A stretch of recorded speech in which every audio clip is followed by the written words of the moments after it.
نحمده علی رسولہ الکریم اما بعد فاعوذ باللہ من الشیطان الرجیم بسم اللہ الرحمن الرحیم۔ السلام علیکم سامعین، آج ہم بات کریں گے خواب میں نہر دیکھنے کے حوالے سے۔ مثلا خواب میں نہر دیکھنا، خواب میں نہر سے باہر چھلانگ لگانا، خواب میں نہر خشک دیکھنا، خواب میں نہر جنت کی دیکھنا، خواب میں نہر سے باہر چھلانگ لگانا۔ اسی سے ریلیٹڈ اور بھی کئی صورتیں ہیں اور ان کی مختلف تعبیریں ہیں۔ اگر آپ ان سب صورتوں کی تعبیریں جاننا چاہتے ہیں تو ہماری ویڈیو کو اینڈ تک لازم دیکھیں، اور اگر آپ نے ابھی تک ہمارے چینل اسلامی انفارمیشن ود عابد کو سبسکرائب نہیں کیا تو اسے سبسکرائب کر لیں اور بیل آئیکن کو آل پر پریس کر لیں تاکہ ہماری ہر آنے والی ویڈیو سب سے پہلے آپ کو مل سکے۔ تو چلیے شروع کرتے ہیں اپنے آج کے موضوع یعنی خواب میں نہر دیکھنے کے حوالے سے۔ خواب میں نہر کوثر کا پانی پینا، اگر خواب دیکھنے والا خواب کے اندر نہر کوثر کا پانی پیتا ہے تو یہ علم و عمل اور نبی کریم صلی اللہ علیہ وسلم کی اطاعت کرنے کی علامت ہے۔ خواب دیکھنے والے کو چاہیے کہ خوش ہو، کیونکہ یہ بہت خوش قسمت لوگوں کو خواب آتا ہے۔ خواب میں نہر کے اندر پیشاب کرنا، اگر خواب دیکھنے والا خواب میں نہر کے اندر پیشاب کرتا ہے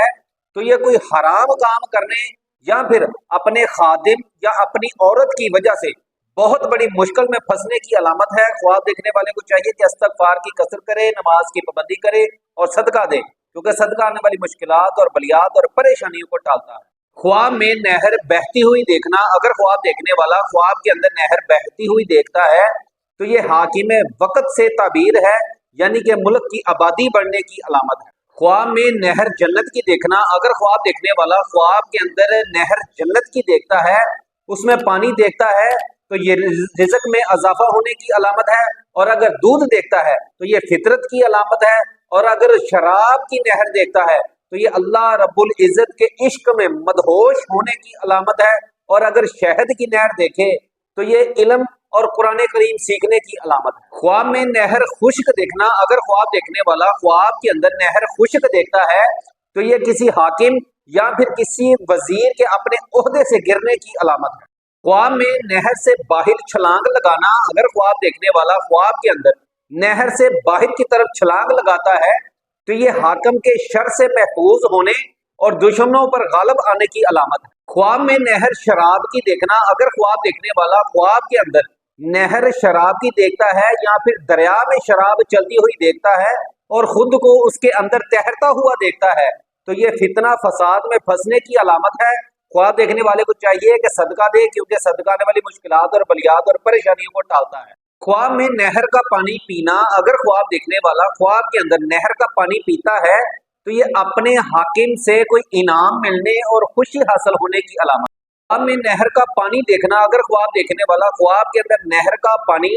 صاف اور پاک اور خوش ذائقہ دیکھتا ہے تو یہ زندگی آرام اور راحت اور سکون سے گزرنے کی علامت ہے۔ خواب میں نہر کا پانی گندا دیکھنا، اگر خواب دیکھنے والا خواب کے اندر نہر کا پانی گندا دیکھتا ہے تو یہ اس کا کاروبار تباہ اور بے انتظام ہونے کی علامت ہے۔ خواب دیکھنے والے کو چاہیے کہ صدقہ دے۔ خواب میں نہر کھودنا، اگر خواب دیکھنے والا خواب کے اندر نہر کھودتا ہے تو یہ نکاح کرنے، مال و دولت ملنے اور زندگی آرام اور سکون سے گزرنے کی علامت ہے۔ خواب میں نہر کوثر دیکھنا، اگر خواب دیکھنے والا خواب کے اندر نہر کوثر دیکھتا ہے تو یہ دشمنوں پر فتح حاصل کرنے کی علامت ہے۔ خواب میں نہر کے پانی کے اوپر چلنا، اگر خواب دیکھنے والا خواب کے اندر نہر کے پانی کے اوپر چلتا ہے تو یہ حسن نیت اور صحت و تندرستی کی علامت ہے۔ خواب میں نہر اپنے گھر کے اندر دیکھنا، اگر خواب دیکھنے والا خواب میں نہر اپنے گھر کے اندر دیکھتا ہے تو یہ غم، دکھ، درد دور ہونے یا پھر اللہ رب العزت اسے بھلائی عطا فرمائیں۔ خواب میں نہر کے اندر بیٹھنا، اگر خواب دیکھنے والا خواب کے اندر نہر میں بیٹھا ہوا دیکھتا ہے اور دیکھتا ہے کہ پانی پاک اور صاف ہے تو یہ غم، دکھ، درد دور ہونے، اگر قرض دار ہے تو قرض ادا ہونے، اور اگر سفر میں ہے تو وطن واپس آنے کی علامت ہے۔ خواب میں نہر کے اندر نہانا، اگر خواب دیکھنے والا خواب میں خود کو نہر کے اندر نہاتا ہوا دیکھتا ہے تو یہ حاکم وقت سے کوئی عہدہ ملنے، یعنی کہ اس کا وزیر یا مشیر بننے کی علامت ہے یا پھر بہت امیر ہونے کی علامت۔ خواب میں نہروں کی وادی دیکھنا، اگر خواب دیکھنے والا خواب کے اندر نہروں کی وادی دیکھتا ہے یعنی کہ بہت ساری نہریں دیکھتا ہے تو یہ غم اور دکھ میں مبتلا ہونے کی علامت ہے۔